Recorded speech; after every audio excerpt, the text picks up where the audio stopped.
Welcome to the Energy Capital Podcast. I'm your host, Doug Lewin. For today's episode, I had the pleasure of interviewing Zach Dell, who recently launched Base Power Company, the first and only retail electric provider in Texas to offer customers a home battery, monthly energy service, and installation all in one. This episode demonstrates one of the things I most love about Texas' competitive energy market. It has its flaws for sure, but we are seeing a lot of innovative offerings, and in that category, Base Power stands out. The goal of Base is to essentially operate as a virtual power plant. When the grid is up and running, the batteries installed in participating homes will improve grid stability and lower costs. And when the grid goes down, these batteries will provide customers with backup power, avoiding outages or at the very least shortening their magnitude and duration. Just yesterday, ERCOT proposed generation hubs in far-flung parts of the state. We should have storage hubs throughout population centers of the state, and the private market, with the right policy and regulatory framework, can drive the investment instead of the government. People often forget that, with the prominent exception of Winter Storm Uri, the vast majority of outages, over 90%, happen at the distribution level. When increasingly dangerous storms, hurricanes, wildfires hit us, no amount of large central station generation will keep the power on. That will take distributed resources located at homes and buildings. Increasingly, these homes and buildings will become part of the grid and part of our resource mix. During the interview, Zach and I discussed Base Power and its business model, what Base is offering consumers, and how their home battery program works. We spoke about the challenges of entering a highly competitive market and how Base is unique in its goal to build a distributed network of residential batteries. We also talked about the potential benefits of AI to deploy the batteries, Base's software for managing the batteries, how current incentives and system cost impact companies working to develop distributed energy resources, the possibilities for reforming ERCOT to be more conducive to dispatchable distributed batteries, and much more. This is my first episode interviewing a startup company with the Energy Capital Podcast, so I hope you enjoy a different type of conversation and learn as much from it as I did. Before we jump in, just a quick reminder and request, please like and share this episode and give the podcast a 5-star review wherever you listen. And finally, if you're not already, please become a subscriber to the Energy Capital Podcast and the Texas Energy and Power newsletter at douglewin.com. Thank you for listening. Have a great day. Zach Dell, welcome to the Energy Capital Podcast. Thanks, Doug. I'm excited to be on. So excited for this conversation, really excited to learn more about the company. This episode is a little different than most I've done because you're CEO of a startup, a true startup, a few months in, and I'm really intrigued by the company and by your vision. Can you explain for our audience a little bit what Base Power is and how you think it's going to drive change both to the power grid and the power industry and to consumers' experience? Well, I'm excited to join you on the podcast, Doug. Thanks for having me. Base is an electricity provider and battery developer in Texas. We started the company to get more storage on the grid faster. When Texans switch to Base, we install a free battery to protect their home from power outages. We own and operate that battery and use it to support the grid when it's up. And when the grid goes down, you get to use the battery to power your home. So really, we're bringing home storage to those who can't afford or don't want to pay $20,000+ for a traditional battery and generator setup. So we charge a $2,000 install fee, roughly 10 to 20 times less than a traditional equivalent power home battery or generator. Really, from the perspective of the grid as a system, we started Base to be the scalable storage solution for consumers and the grid.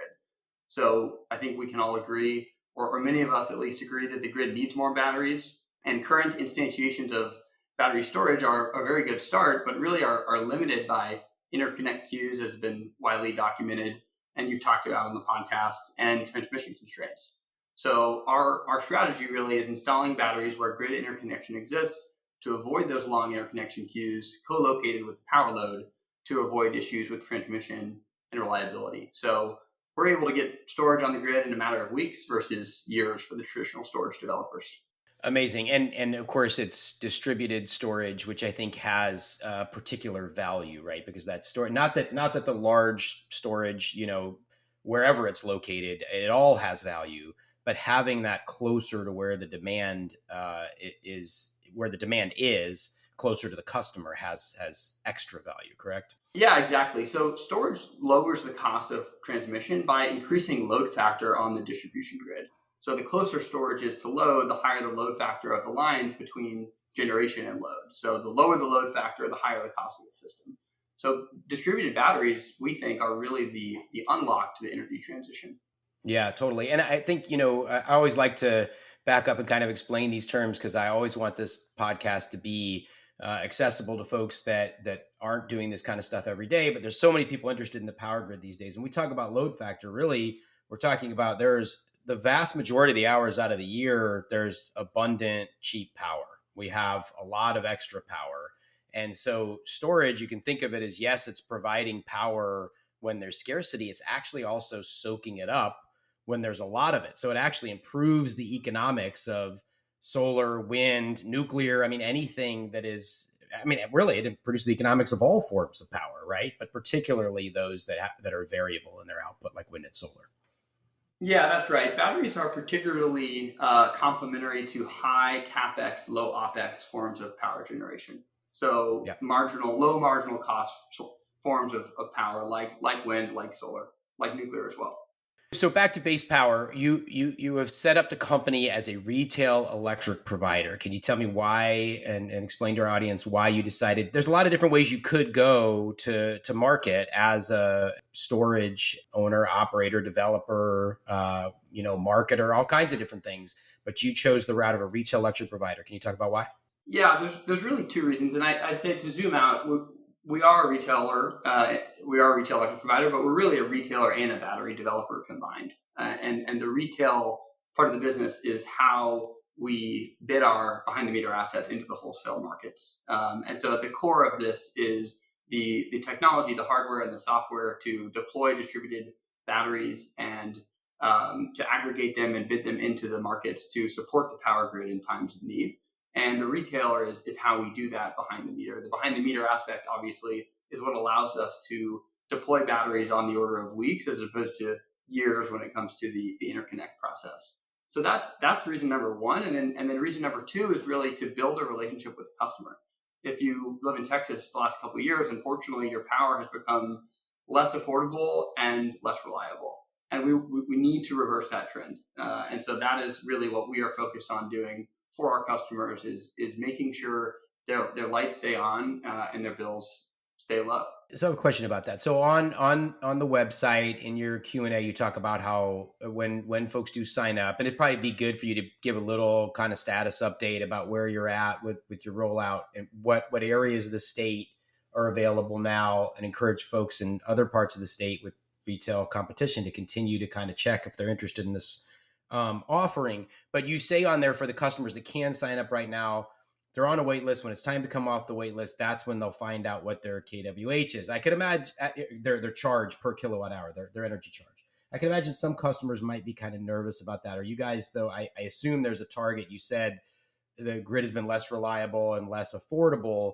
You're trying to bring some of these power prices down. We've seen power prices pretty consistently for retail shoppers in the 14-cent kind of range over the last year, even post really high gas prices in 2022 when power prices were higher, stayed pretty stubbornly up there. There's a lot of reasons for that. We could get into that if you want to, but can you talk about, what are you trying to get? What are you able to get to customers at this point as far as that energy charge? So we launched our beta last month with customers in Encore territory right outside of Austin. So Austin's where the company is based. We're installing systems with customers today in Round Rock, Pflugerville, Georgetown, Hutto, really the Encore territory closest to us.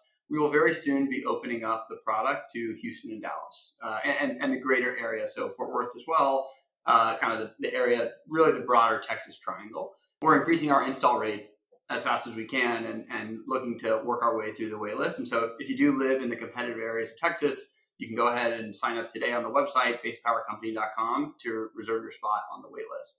While we can't, pricing is really more of a function of market dynamics than it is individual reps and what they're doing on a day-to-day basis. As you well know, retailers are, for the most part, as outside of the gin-tailers, they're buying power in the wholesale markets and selling it to retail customers. And so your cost to serve really determines what you're able to charge the customers, of course, different retailers bake in different margins to those pricing assumptions. But so our ability to price customers is partially what's happening in the market, and then it's partially our ability to accurately predict how much power they're going to use, when they're going to use that power, and that comes down to data science, algorithm, software, which we're trying to get really good at, so that we can provide customers with really accurate pricing, which really means more affordable pricing. Makes sense. You mentioned gentailers earlier. I just want to explain that for listeners that might not know. That's the companies that are integrated generation and retail. The biggest examples would be Vistra and NRG, but most companies now, Calpine, et cetera, have retail electric arms. And because they have generation and retail, they're able to do some different things with pricing that's different as an independent. You guys are kind of, you're not a gentailer, but you're a little bit, because you don't have generation, but you have storage. Would you consider yourself a gentailer or not really? Or just a different definition? It's an evolving market. It's one of the things I love about markets, right? Totally. Yeah, I would think about us as a retailer and a battery developer. So we're a distributed battery farm that is enabled by our retail business. We have big plans for the future, and we'll roll out different products, different markets. And so the designation of what we look like might change over time. But for now, that's how I think about it. Absolutely. That makes a lot of sense. If I may, I want to ask you about hardware. Can you talk a little bit about the batteries you guys are using? Sure. So we, when you look at the home batteries on the market today, what you find is that basically all of them are designed to back up solar panels. You really can't find a home battery installation that doesn't have solar attached to it. There are some out there, but they're rare. And so if you look at the systems, at the hardware, at the batteries and the inverters, they're sized specifically for the array that goes on the house. They're wall mounted. They're not really built for energy trading, supporting the power grid, discharging rapidly to the grid. They are to some extent built for ease of install, but it matters less if you can do a battery installation when paired with solar in 3 hours versus 6 hours, because a solar install, as most people know, takes a lot more than 6 hours. And so it's not really the long pole. And so a lot of the engineering work that we're doing as we develop iterations of our battery hardware is to make the system more performant for the use case. So designed to support the power grid as best as possible in times of need, both at first in the energy markets and then eventually in the ancillary services markets, and then also to be installed easily, efficiently. And so it's really a product that is designed for behind the meter energy trading. It's not necessarily designed to back up home solar, although you absolutely can connect solar to our product. Now we're not taking on homes with solar literally today. It's probably the next product that we'll launch. And so if you're a homeowner in the competitive part of Texas, you can look out for that release. But yeah, in short, our system is a home battery setup that's designed for behind the meter energy trading. Can you also talk about how would this compare if I'm a customer and I'm thinking about different options for increasing the reliability of my home? Another thing that I might consider would be a gas generator. Can you talk about the difference between this system and a gas generator? I assume there's some things about it that are going to be better and some things that aren't as good. But yeah, can you do a compare and contrast? Sure. So the striking difference is going to be the cost. At equivalent power, so our Gen 1 hardware is a 20 kilowatt hour system with around 11 kilowatts of discharge capacity. Our Gen 2 hardware is a little bit larger, 30 kilowatt hours of storage and about double the discharge capacity. So for a generator system at comparable power output, you're going to spend 10 to 20 times as much as our $2,000 install fee. So the cost is really the biggest one. And then with generators, you have more regular maintenance on them. You've obviously got a good amount of noise. You've got some smell. So it's just a different technology. I think, what's interesting is one of our first installations, the customer kind of said to us, they said, "Oh, this is like an electric generator." And we were like, "Oh, I guess so." We hadn't really thought about it like that. But batteries really are electric generators in a lot of ways. Now they're different. You can't fuel them up with fuel. You have to charge them, right? And so it's a different mechanism, but they are quite similar. So you said the Gen 2 is 30 kilowatt hours, and to put that in perspective for listeners that may not be as fluent in that, that's about what an average house will use over the course of a day, give or take, right? Or not quite? It's hard to say. Yeah, That's about right. That's about right. Yeah, the I mean, average obviously, it home. depends on the conditions, right? If it's Yep, 105 degrees, you're probably exactly. going to use more than 30 kWh. If it's 70 degrees, you may use less. But on an average basis, that's probably about right. And you said a 22 kilowatt discharge. I mean, that's a lot, right? I mean, 22 kWh, an average home, 22, excuse me, kW, kilowatts. So that's the sort of the max output at a given point of time, right? And so a home. Go ahead. I'm sorry. Is it not? Yeah, so it's actually Yeah. a little bit larger than that, and the way that we got to these system specs, we didn't just make them up. Is that we looked at the distribution system and said, okay, well, what kind of system could we design for the grid, right? Well, most homes have either 100 amp or 200 amp panel connection to the grid. So 100 amps at 48 volts can take 24 kilowatts of discharge capacity. If you have a 200 amp panel, you can take 48 kilowatts of discharge capacity. So our single stack product is really built around that 24 kilowatt discharge assumption. And then you back into the 30 kilowatt hours of storage based on 80% depth of discharge, which is really to protect the health of the cells, the LFP cells in our battery. And so if you have a 200 amp panel, we'll actually install two of these systems, and so you'll get double the capacity. And if you have 100 amps, you'll get one. Now, does that double the price? They have to pay $4,000 if they've got a 200 amp, or is it still two? It doesn't. No, it's Yeah. a Okay. flat Okay. install fee, $2,000 for everybody. And I believe there's a pretty significant tax credit to upgrade breakers, right? So that you can get to like your electrical panel, so you can actually get to that 200 amp. We can run that down and put it in the show notes too, because I think that's important, because if that allows people to get twice as much, that's great. So again, to put that in context, 22, 24, whatever it is, kW, and a home, even on a hot day, is probably using somewhere in a 5, 6, 7 kW kind of a range. So if you're discharging, this has benefits not only for the person inside of that home, but potentially for the broader grid and just for neighbors within that neighborhood, right? That's right. Yeah, we really want to expand our capacity for power consumption, and we think the way to do that is to outfit the grid with additional capacity that's software enabled on the edge that allows us to bring on flexible demand and make the system more reliable. Makes sense. So let's talk a little. There's so many questions I want to ask about software, and we're going to come back to that, because I think how it's deployed, when the batteries are charged, when they're discharged, is obviously a massive issue. So I know we're leaving that hanging there, but we're going to come back to it.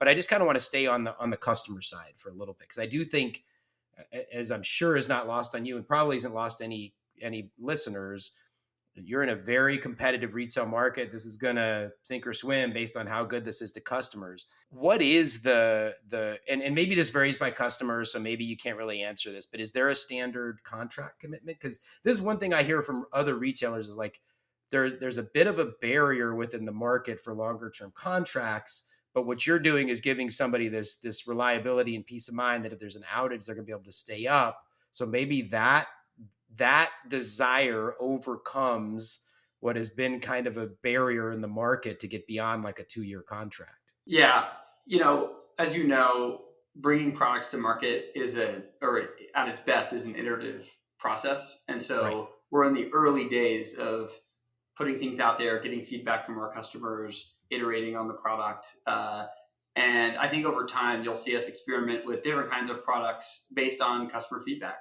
So we're, about a month in, a little less than a month into a live product, taking enrollments, installing batteries, kind of really pedal to the metal here. And I think you'll see us probably iterate on our product strategy over time as we hear back from customers. And what about co-ops and munis? You're a retail electric provider, so you can't as a rep, but you're also a battery developer. Do you see any potential in co-op and muni markets? We do. We're really focused on building the technology, the hardware, the software, the operational expertise to deploy distributed storage, software-enabled distributed storage onto the grid to solve these hard problems that we have to solve for the Texas power grid. And that goes for the competitive markets. That also goes for the knowing markets as well. And so we have started conversations with some of those parties to work together to deploy our technology in their areas. We're excited to have those conversations. and collaborate with some of those groups. And so, yeah, we're very much open for business on that front. Yeah, and I think we had a podcast earlier with John Padalino of Bandera Co-op, and they're doing something similar to what you're doing, but within their service territory. I think there's going to be, while co-ops and munis are monopolies within their service territories, they are not immune to competitive pressures. Customers can do things on their own. They exist in a broader market, and I think as people in Houston and Dallas start talking to their friends in co-op areas or in Austin or San Antonio where there's municipal utilities, customers are going to want this. Customers are going to demand this. Yeah, and John is the total pioneer in this space, and I'm a big fan of the work that he's doing over at Bandera. I think it comes down to the fact that this is a cost-saving exercise, right? We think that distributed storage lowers system costs, and so if you're a NOE and you're looking to a muni, a co-op, you're looking to lower your system costs, and you can pass those savings on to your rate base, you're going to look to the latest and greatest technology to make that happen, and that's what we are looking to develop. Yeah, and interestingly, and this gets a little nerdy, but I think we've got a generally pretty nerdy audience. So, and we talked about this on a few podcasts. That there actually is even a greater value to the munis and co-ops for batteries because they are exposed to that for coincident peak pricing. Which, exactly. Again, I've explained it before, but just for folks that may not know, it sounds very complicated, but it actually isn't. Their transmission charge, if you're a municipal utility, for the entire year is based on how much is used within their service territory during 4 15-minute increments, June, July, August, September. So if they've got quote unquote behind the meter battery storage at their customers' homes, if they're able to deploy it, or if they're able to work with you and your software is deploying that, and they can move that peak down, they actually that is a very direct one-to-one where you can see not only that customer saving money, but everybody in that service territory. And I talked about that with John, but that 4CP effect for co-ops and munis, that's a huge one that doesn't apply in the competitive areas. I want to also just ask you, I don't, and you've said, you're going to iterate, you're going to figure things out as you go. So you may not have answers to this, but I just think it's interesting to think about. I would imagine there's a pretty large market here also for small commercial customers. I'm sure you got your hands full just dealing with a wait list on residential, but is that on the roadmap? I just got to imagine there's a lot of restaurant owners and all kinds of businesses that even a blip on the power grid can really disrupt their business. So I got to imagine this is going to be pretty attractive to a lot of small business owners. It's absolutely on the roadmap. It's something we've spent some time on already. And yeah, we're looking forward to rolling out some pilots. I think specifically, as you mentioned, the quick serve restaurant industry is kind of primed for a solution like this, given the inventory loss of a backup or an outage situation. So I think there's a lot of value in that, and then also just generally cost savings that batteries can drive for those customers are obviously very meaningful when you're running a business. So we are looking at that space. It's early days, but it's certainly interesting. Yeah, super exciting. All the potential out there for us. All right, so let's come back to the software because this is obviously incredibly important, and it really kind of touches on the business model. You're a retail electric provider and battery developers. You said you have access to these batteries. So the customer gets the battery when the grid's down. If the grid's up, you're controlling the battery, right? So then you have to have software that is monitoring, connected to receiving signals from the grid as to when to charge and discharge, right? So a lot of times that's called arbitrage, but right, it's like buy when prices are low, sell when they're high. Can you talk a little bit about how you guys are managing that and what that software is doing sort of behind the curtain? Yeah, absolutely. So we are building a distributed network is kind of the way to think about it, to connect all of these assets and bid them into the wholesale market. So we have compute modules in all of our systems that communicate with our cloud, and that cloud communicates with the individual nodes on the network to determine when to charge, when to discharge, and sends data telemetry back to our cloud, our network, a kind of management system to monitor the health of the system and make sure things are running smoothly. And so you mentioned earlier that you can you can arbitrage using energy sort of spot market prices, but eventually these ancillary services markets can be opened up as well. And there and as again has been discussed on this podcast a lot in the past, there is this aggregated distributed energy resource task force, the Public Utility Commission, ERCOT, and a lot of stakeholders have worked together to actually open up some of those ancillary service markets to distributed energy resources, which would include these distributed batteries. Is that something you're trying to take advantage of, or again, is that kind of on the roadmap for the future? It's definitely on the roadmap. We're obviously just getting the plane off the ground here, and so we're focused on what's right in front of us, which is bidding into the wholesale markets. But we are absolutely looking at participating in the ancillary markets, and I think the Adder Task Force and work being done, led by Jason Ryan, is a fantastic step in the right direction, and we look forward to being a part of that in the future. I think it's really important for this discussion because really, as this sort of moves forward and as hopefully more and more customers come into this, in order for this kind of offering to get to as wide a group as possible, and what I mean by that is frankly getting into areas of the economy where there's obviously a huge part of the population that doesn't have $2,000, even though that's way cheaper than a generator and way cheaper than just buying a Powerwall or whatever product you can just sort of get. Still, that's going to be a barrier. But if you can start to stack all of these values and get paid for them, yes, there's the energy market, but ancillary markets are expensive, and having more competition and there's good for all customers helps lower the cost. There's also value in there's a value that is brought to the distribution grid as well, right? Because what we're doing here, what you're doing here, what anybody who is trying to bring batteries into the market is doing, is you are lowering those peaks that are really putting a strain on transformers and substations and all of that distribution grid. Is that something that you guys are hoping will materialize in the long term as well? I want you to answer that question. I also want to get your thoughts on low income customers and how do we am I right that it's going to take adding all these different value streams, or are there other ways we can make sure that these batteries are available to all, even folks who don't have $2,000 to put out up front? Yeah, I mean, we are focused on bringing affordable, reliable power to all Texans, and so over time, you'll probably see us work on new products that open the market or open the offering to folks in a lower part of the market. That's kind of all I can say on that front today, but it's definitely something we're thinking about and focused on. And I've been lucky to come up the learning curve and spend time with the folks at Tepri and other organizations that are focused on this exact problem. And so we're excited to see what happens there. To your point on lowering system costs on the distribution grid, absolutely strong agree. And we think that batteries really just provide fundamental value to the grid. As we discussed, they increase the load factor on distribution lines. They stabilize the grid. They help with congestion, voltage control. They're very good for load shed. So these assets are actually an incredible tool in the tool belt of the TDUs and the PUC for what it's worth. And so we hope that we can be a part of that solution.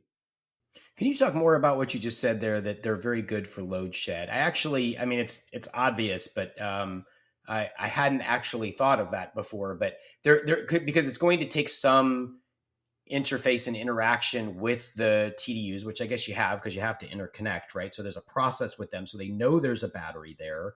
Is there any indication they're actually building that into? I think we're recording end of April. I think it's like September 1. They've got a report due to the PUC as to how they're going to segment the distribution grid to roll outages. Obviously, that was a major problem during Winter Storm Uri, but could be a problem during other incidents as well. So, yeah, is that already happening, or is that more like a future-looking thing where these batteries could help with load shed? So I'm certainly not the foremost expert on what the TDUs are doing.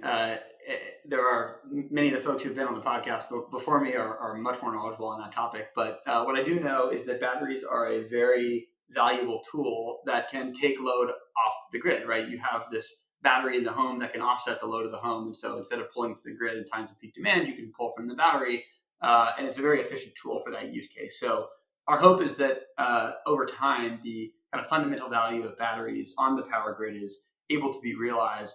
And I think, to your point, that will bring more access to this technology to more people. Yeah, and look, I mean, if there is a particular area, I hope there are transmission distribution utilities listening to this. If there's a particular area of the grid that is overloaded, look, it's really hard to even get new transformers right now. There's like a 2, 3, 4 year backlog on transformers. If there's a place that's starting to get overloaded, you could actually put some additional incentive, help customers reduce that $2,000 upfront price. As a matter of fact, the TDUs do have, I don't know if you're familiar with this, but and we can put some links to where the different utilities offer this, but they have through their utility efficiency programs, rep offerings. They tend to be things like the retail electric provider offerings, tend to be things like thermostats and things like that. But there's no reason they couldn't be batteries. Then you get to a point where you could actually reduce the cost of replacing infrastructure. And if you get to, God forbid, but you get to the point where there has to be an outage and there's load shed, this neighborhood, there's batteries all over it. That can be the first one you push because people there are still going to be safe because they've got batteries at their home, right? Absolutely. Yeah, you're exactly right. I mean, as you know, we are laser focused on developing the hardware and software to address these challenges. And we know that we're going to have to cooperate with the TDUs and the existing players in the space to bring these solutions to Texans. And we're excited to partner with them. So we're very much open for business on that front. Can you talk about you've been out there for a little while now? It's still very new, but what in these initial days and weeks and months, like what are you starting to hear are there barriers that are out there that you wouldn't have anticipated? I mean, things like interconnection or permitting, or I don't know, other things that might have come up that just are non-obvious. Well, we're early, so ask me in 6 and 12 months, Right. and I'll probably have some more stories for you. But I'm sure. I think we're not naive enough to think that this was going to be without its challenges. This is a complex coordination business, right? We have to be good at hardware, software, deployment, installation, permitting, financing, all of these things kind of at the same time. And so there are absolutely acute challenges in all of those areas, but they're not insurmountable. And frankly, they're the kind of challenges that get a team like ours really, really excited. I think, this is where the fun happens. It's going up and trying to solve these hard problems and making real progress. You've talked about how what you're trying to do is create this network, in a lot of different places of the economy. You don't hear this maybe quite as much in the energy space, though I think it applies. You hear of like network effects, right? That like I don't know, does this apply here as you get more and more battery storage onto the distribution grid? Is it not 1+1 is 2, but 1+1 is 3? Do you start to see that kind of thing happening, or does that not really apply here? Well, at the system level, there is value in more battery storage that allows you to bring on more intermittent supply. So we can build more wind, more solar if we have batteries to firm up the capacity that is available in times where maybe the grid doesn't totally need it and we have lots of production. And so at a system level, there's absolutely value in scale. Yeah, that makes sense. Can you also talk a little bit? So I should have asked this question when we were talking about software, but we'll come back to software for a minute. Obviously, everybody in the energy world and everybody they know, like to 2 degrees of separation, everybody's talking about AI these days, right? This is the topic du jour, and I don't think it's probably going to go away either. Obviously, maybe the intensity and volume of the conversations will change, but this is going to be with us for a while. Usually when folks talk about AI, they're talking about this is a great big load that the grid is going to have to serve. And oh my goodness, how are we going to deal with that? It was a big presentation at ERCOT board meeting just a few days before we recorded about this. But I think not talked about as much as how AI actually might help relieve some of the strain on the grid as well. That this intelligence can be applied to, as one example, when to charge batteries and discharge batteries. Can you talk a little bit about AI and how it might impact that? It might impact grid reliability. This is an optimization problem at its core. Price prediction, is an optimization problem, and AI is very good at optimization problems. So I think we're already seeing companies implement large language models and AI inference in their production deployments of whatever their software might be. And I think you'll just see more of that over the next couple of years as these models get better, more efficient. And so absolutely, we will definitely see AI assist us in this optimization problem. Why not offer solar too? I mean, I got to think just like customers are really attracted to batteries, there's a huge attraction for solar. Why not include that in your initial offering? There's a very mature market for home solar installations. There's not a mature market for affordable backup power. So that's really why we're focused there initially. Yeah, that makes sense. All right. I want to pivot a little bit and ask some bigger picture questions. You're obviously you've got a vision of the future. Can you look ahead? Go ahead and get out your crystal ball or whatever. Let's think like in that kind of 5 to 10 year. We're not talking next year or 2 years, not talking generations out in the future, but 5 to 10 years. What does the grid look like, and how is it different for customers? Yeah, well, I think my crystal ball is probably a little cloudier than many of the folks you've had on the pod, but I'll do my best. I think my take is not that novel, unfortunately, which is that everyone agrees that load is going up, right? Today, if you go to a dinner party and you ask people what they think penetration of EVs are for new cars in the U.S., they'll guess 20%, 25%, 30%, because we all see Teslas and Rivians on the road all the time. The truth is it's closer to 5%. In Europe, it's closer to 17%. In China, it's closer to 25%. These are obviously leading indicators, right? So when that number goes from 5 in the US to 50, and everyone wants to charge their car at home when they get home from work at the same time, the grid is going to be under immense stress, right? And then you also are seeing the increase in penetration of electric heat pumps. You're seeing the electrification of heavy industry. You're obviously seeing tons of demand for AI data centers to power advances in AI. So there's a lot of there are a lot of factors that are contributing to increased amounts of demand. People know it's coming. We're doing what we can to prepare the system for it. But at the end of the day, it's going to require new technology to absorb this coming demand. I think for consumers, our hope is that it's a future where power is more reliable and more affordable. Unfortunately, consumers in Texas have seen increased prices and decreased reliability over the last few years. So we need to reverse this trend. It's going to be hard. It's going to require a lot of work and innovation and cooperation, as we discussed earlier, from all of the players in the space. But Texas really should be the low-cost energy capital of the world. It's in the middle of the Sun Belt. It's in the middle of the wind corridor. We've got ports. We've got land. We've got infrastructure. We've got a free market. It really is the stars have aligned here in Texas to build the energy capital of the world. And so we're looking to do our part to contribute to that. Yeah, I think all that's right.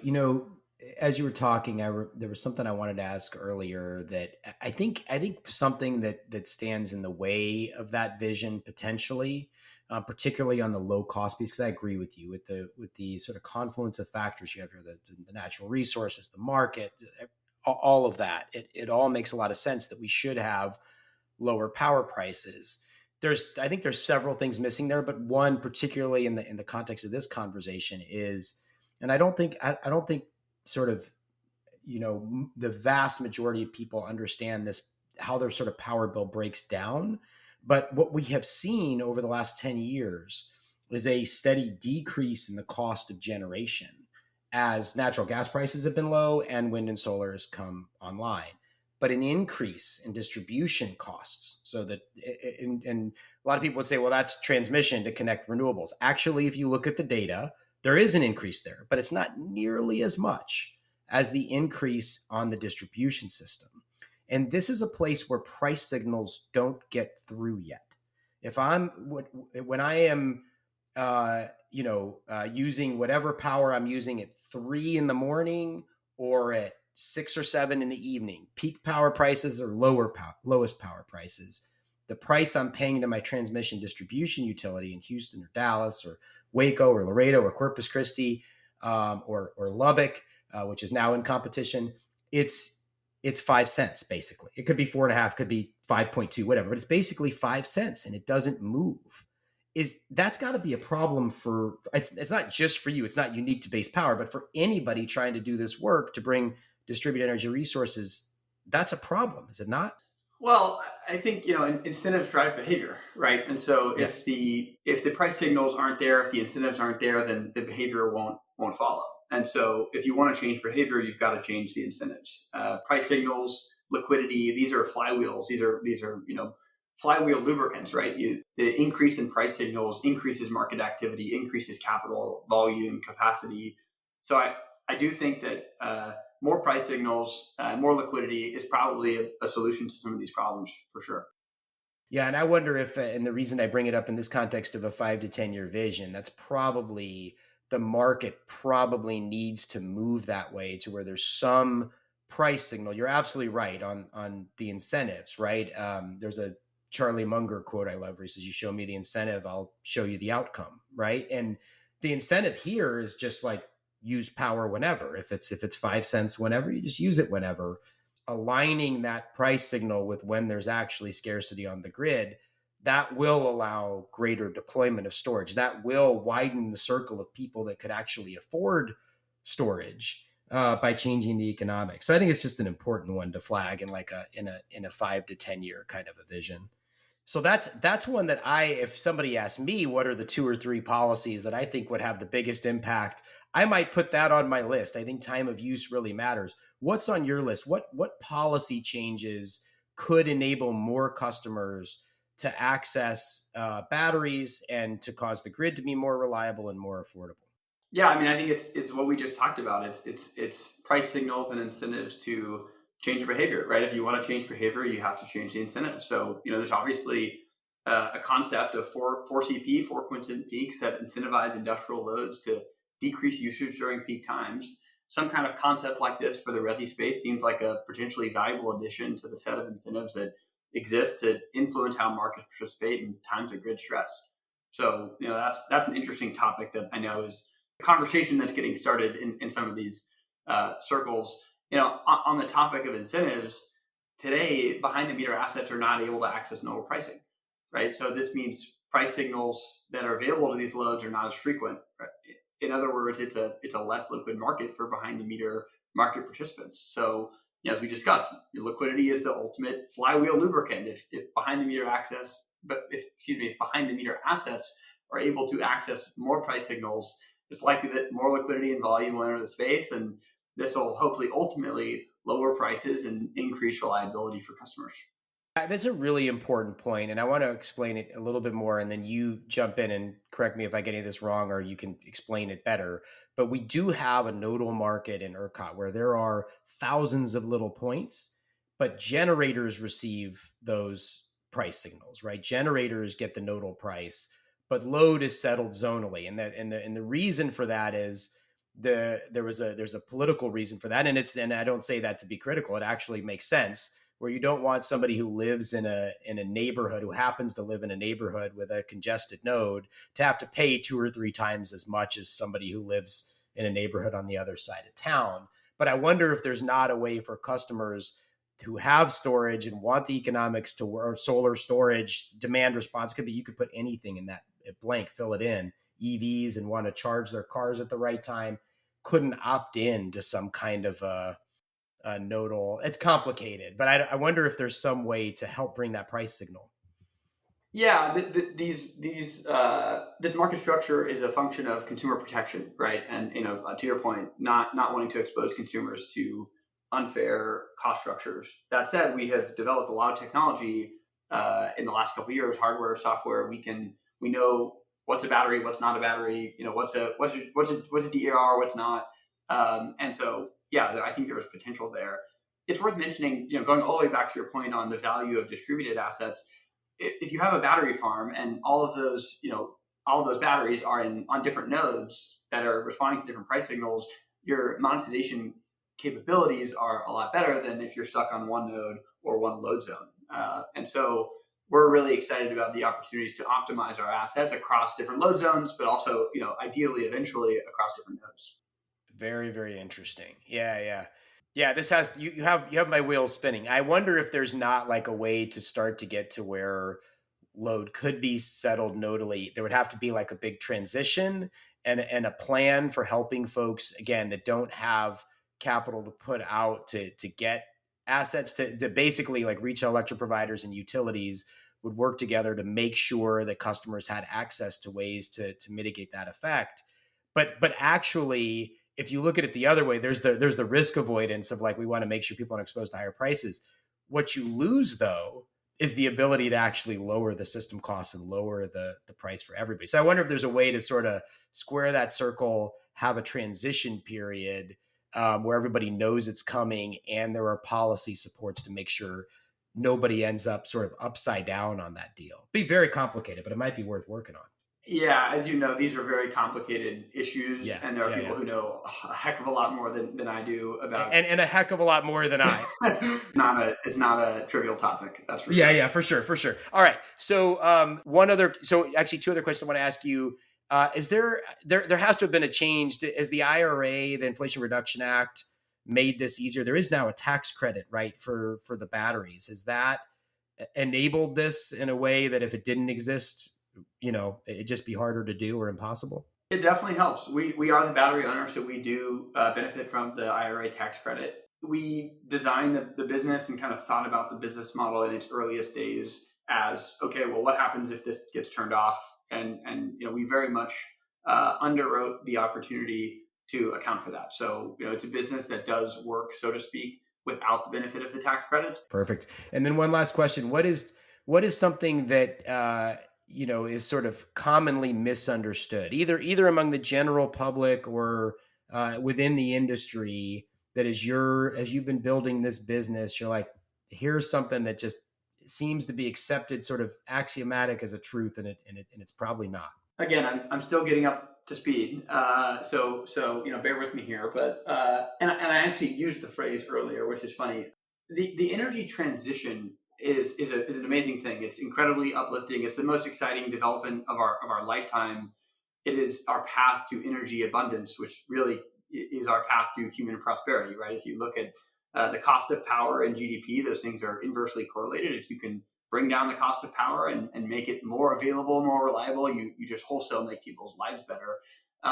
But the phrase energy transition, I think, is a misnomer. It is a transition in a way, but it's really more of an energy addition, right? We are adding low cost capacity to the supply base, right? We are adding low cost wind, we're adding low cost solar. And so I think what we're seeing is not a wholesale transition of our supply stack. It's an addition of low cost capacity that's going to allow us to scale our power consumption and really power the growth of the economy, which is an amazing thing. But I think that if the phrase energy transition, if we started saying the energy addition, I think it would actually feel a little more accurate. The other thing that comes to mind is that batteries are commonly talked about as an alternative or competitive in some way to generation technologies like gas, solar, coal, wind, nuclear. I think this is just a symptom of fierce competition, which is a great thing, and different groups wanting to promote their technology of choice. The reality is that batteries are more akin to transmission and distribution infrastructure than they are to generation assets, right? Storage, as we've discussed, lowers the cost of transmission by increasing load factor on the distribution lines. So the closer the storage is to the load, the higher the load factor of the line between the generation and that load. So if we can raise load factors, we can decrease the cost of the system. So it's really a different asset class than the generation entirely. So batteries are the unlock to the energy addition, and I think that's something that's a little bit overlooked. Yeah, totally. And yeah, it's sort of neither fish nor fowl, right? It is like you said, kind of its own asset class. It's not exactly TD, it's not exactly generation, it's its own thing. One thing on the energy addition piece, the my friends at Texas 2036, which is a great organization, sort of think tank based in Austin, they talk about energy expansion. They've put out a bunch of reports sort of about, and I think that's a good way to think of it. It is, there is a lot more coming. There's no doubt. There's just no doubt about it. It's just, there is an expansion happening. Obviously batteries are one of the things, but you've got geothermal and you've got nuclear coming. You've got all sorts of different demand response, energy efficiency technologies, heat pumps, electric vehicles. I could go on. Zach, this has been great. You keep saying I'm new to this and I'll get more of it. I think you're selling yourself short. I think you've got a great vision here. I'm really excited to follow Base Power and watch its growth. Is there anything I didn't ask you that you wish that I would have? Anything you want to add? We covered a lot. I really appreciate it, Doug. I'm very much coming up the curve here, getting up to speed as fast as I can. I've got an incredible team that I get to work with every day that teaches me so much. I've got incredible people that are outside of the Base team that we get to collaborate with and learn from. Folks like you, many of the folks who have been on the podcast, I've had the pleasure of getting to know, which has been awesome. I guess my message really is that we're open for business. We're here to develop technology, hardware, and software to solve these hard problems. And, like I said earlier, we know that we need to cooperate and partner with local regulators, utilities, policymakers, researchers. And we're all going to have to work together to, deploy these solutions and bring affordable, reliable power to Texans. So I know that many influential industry leaders are listeners of the pod. And so if there's any folks out there who want to chat about working together, joining our team, or otherwise, like I said, we're open for business. So you can reach out to me directly. I'm at Zach@basepowercompany.com. You can find us online. And I'm excited to connect and work together to solve these hard problems. That's great. I encourage folks to reach out to Zach. And as he mentioned, they got a great team as well. We'll put some links to your website so folks can see the team you've assembled there, which is impressive as well. Zach, this has been a pleasure. Thanks so much for doing it. Thanks a lot, Doug. Really enjoyed it. Thank you for listening to the Energy Capital Podcast. I hope you enjoyed the episode. If you did, please like, rate, and review wherever you listen to your podcasts. Until next time, have a great day.